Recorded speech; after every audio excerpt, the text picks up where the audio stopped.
So how do we get here, right? How do we get to critical race theory is something that the North Carolina House and Senate came together and said, hey, we're going to make a bill. We're going to make it illegal to, wait for it, train kids to stereotype, scapegoat, and collectively punish one another based on the color of skin. How do we get from there and at least one side of the aisle say, hey, we're going to stake our claim on this, to the superintendent passing the worst critical race theory bill in the country? Well, let me show you how it started.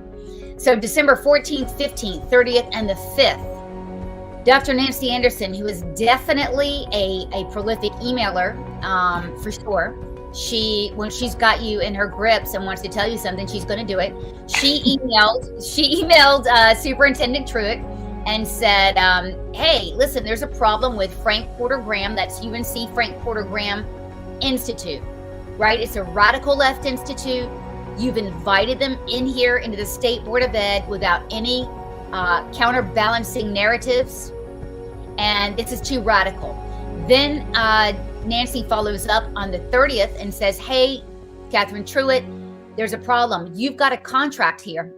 Yeah, that was when the agenda came out for the That's board. right, the agenda for the school board meeting. And you wrote and you said, listen, here are the slides, here's the contracts, big problem. Then you followed up, to your credit, on, I believe, the 4th and the 5th, okay, saying, listen, this training disabled 3 and 4-year-olds that the color of their skin can make them evil is wrong, morally wrong. So January 5th, Catherine Truitt and Nancy Anderson go back and forth via email.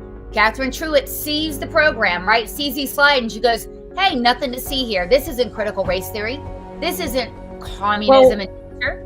Yeah, so December 30th, I sent her the email which you included on your original news story, Sloan, with highlights of the contract, suggesting that this is a problem, especially in context of the speaker from the working board meeting, that this is going to be a radical issue that needs to be looked at. And I said, read communism and CRT. On the 5th, the email back from her in the morning before the board meeting saying it was a big leap to communism and CRT, and that, this contract is no proof that that's the issue, ignoring my warning about the speaker and that she's not a part of the contract. Well, if she'd gone to the website and done the research, I then emailed her back multiple screenshots and the recording of the training video saying, well, this is what the material is that's in the contract. Is the same name, Equity and Culturally Responsive Training. Right. So yeah, we went back and forth that day.